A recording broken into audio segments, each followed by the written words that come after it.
നമസ്കാരം. 24 എല്ലാ പ്രിയപ്പെട്ട പ്രേക്ഷകർക്കും ഗൾഫ് ടുഡേയിലേക്ക് സ്വാഗതം. നോക്കാം വിശദമായ റിപ്പോർട്ടുകൾ.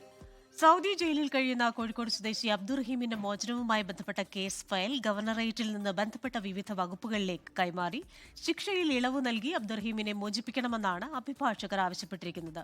ഗവർണറേറ്റിന്റെ നടപടിക്രമങ്ങൾ പൂർത്തിയാക്കിയാണ് സുപ്രധാനമായ കൈമാറ്റം നടന്നതെന്ന് വിവരം.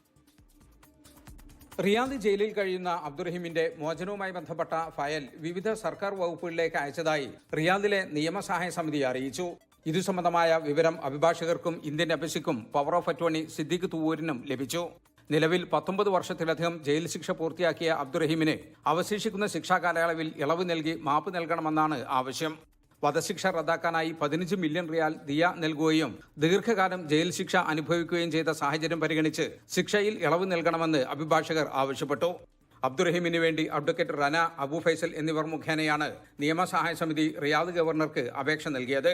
വിധി പ്രകാരമുള്ള 20 വർഷത്തെ ശിക്ഷാ കാലാവധി 2026 മെയ് 20-നാണ് പൂർത്തിയാകുകയെന്നും സമിതി അറിയിച്ചു.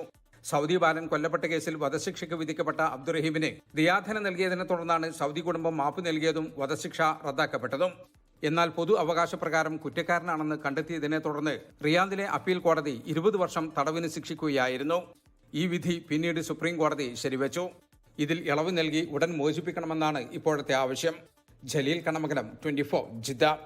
ലോകത്തെവിടെയായാലും ഏത് സമയത്തും 24 വാർത്തകളും ഓഗ്മെന്റഡ് റിയാലിറ്റി പാക്കേജുകളും എക്സ്പ്ലെയിനറുകളും വിശദമായി കാണാൻ ഞങ്ങളുടെ യൂട്യൂബ് ചാനൽ നിങ്ങൾക്ക് സബ്സ്ക്രൈബ് ചെയ്യാം.